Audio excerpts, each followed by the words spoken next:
So if you pay attention to Minecraft at all, or even if you don't, you've probably seen the stunning videos that have been cropping up recently about Minecraft with ray tracing.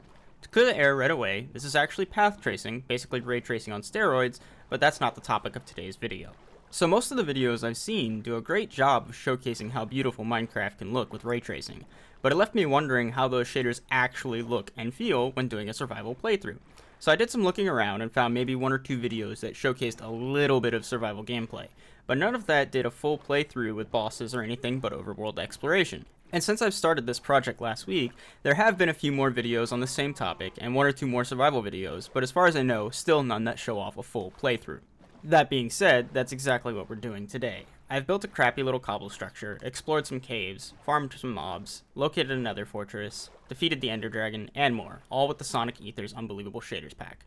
If you're interested in getting this specific shader pack, it'll cost you a little bit of money on Patreon as of right now, but it'll eventually be freely available along with all the other Seuss releases on Sonic Aether's website, which I'll include in the description, as well as a link to his Patreon. He's currently making bank on his Patreon, but honestly he's doing some crazy cool work here, and it's worth it to support such a talented creator. In addition, if you need some help with installation, I'll have another video published that won't be notifying subscribers to reduce any video spam, but it will be also linked in the description.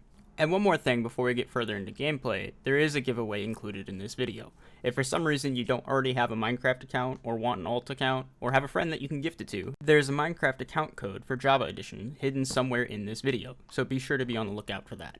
Alright, let's get into it then. I'm mostly going to highlight several of the features and things I noticed while playing, discuss them a bit, and leave my survival gameplay in the background. As a side note, I chose to leave the vanilla resource pack as is and play without any complicated textures because I wanted to have an as close to vanilla experience as possible. And also, I already had to record at 30 FPS to get stable footage, despite getting higher frame rates on the normal. I don't know what's up with that. But anyway, since we got to see a little bit of the outside in the beginning of the video, the next thing I'm going to show off is caves and just how dark and terrifying they can get.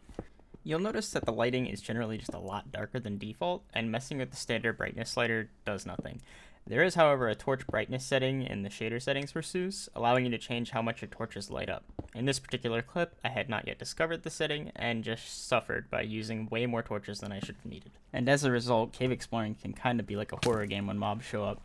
And another benefit to our dark cave exploration is that any little mistake can lead to a pretty rapid death, especially if there's a creeper nearby.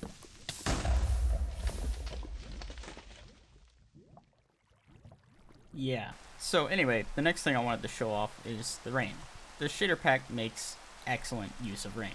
Once everything gets a little wet, there are subtle reflections everywhere, just like in the boat ride you saw in the beginning. I think I ended up taking more clips of the rain in my survival world than almost anything else, just because I was so impressed with how good it looked. I mean, just look at how the torches reflect in the water on the ground. I found that really, really cool.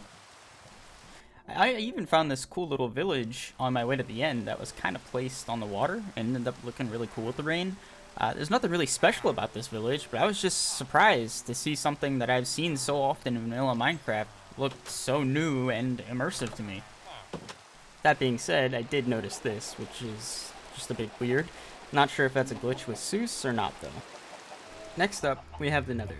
The portal is see-through with Seuss, which is a small change, but I like it, and it's probably for the best. However, what I don't really like about the Nether is that despite having so many light sources, it's still really dark. I suppose this makes sense for providing a spookier atmosphere, but with as much lava as there is around, I sort of expected it to be a bit brighter. And honestly, this made looking for another fortress really friggin' hard. Even in normal Minecraft, the fog in the Nether is a bit difficult to see anything through, but I feel like finding a fortress without these shaders would be much, much easier. As you can see, this is me finding my first Nether fortress, and until I got really close up, it was difficult to tell whether the shapes I was seeing in the darkness was indeed a fortress or just solid dark lines just beyond my field of view. Once you do find a fortress though, we're back to the same situation as with caves, except the mobs can be a bit more dangerous and less visible.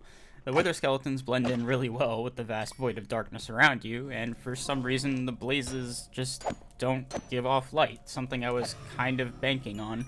After the Nether, the next logical step was the end, so I left my humble cobblestone monstrosity and set off to find a fortress. Once I did find my fortress and spent far too long looting it, I did probably the dumbest thing I could possibly do. Stop paying attention while standing near lava.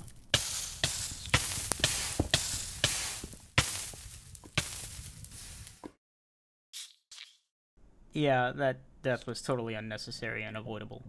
Anyway, after dying like an idiot, and getting most of my items back, and realizing I didn't have enough ender eyes, I finally made it to the end. And almost immediately, I realized something was a bit off. Like there being a bright, sunshiny sky in what is supposed to be a dark, gloomy, and foreboding place. I mean, there's clouds, for crying out loud. I don't know if this is something wrong with my personal client, but I definitely did not expect this to be the case. I was actually pretty hyped up about going toe-to-toe with the Ender Dragon in a different setting than what I was used to. Needless to say, while different, it was not exactly what I had in mind. I suspect that Sonic Ether just hasn't gotten around to making the end appealing, and that without some sort of custom solution, it would just be way, way too dark, like the caves and nether fortresses. It would be cool if the starry sky could provide light reflections, but I'm guessing that would be difficult to match to any star pattern textures in the sky. So I also wanted to test out this awesome shader pack with something a bit prettier than what I can personally build. So I updated some server files from an old server that I was running. The map I'm going to be running here in the background is one built by a friend XD Drummer back in, I believe, the 1.7 days. So the blocks aren't all up to date with the new decorations, but I think it shows off the ray tracing pretty well. I actually had to go through and add some lights in places because of how dark it can get here, but honestly I like the effect that it has. Anyway, if you found the Minecraft code, I'd really appreciate if you left a comment with a timestamp so that I can confirm it, and then pin that comment so that others don't waste time searching for a used code. Lastly, I wanted to say thank you to all of you watching my videos and leaving feedback or subscribing. I genuinely appreciate that. But if you're new here and you liked the video, go ahead and drop a like and subscribe if you'd like to see more. I'm irritating this, and I'll see you guys next week.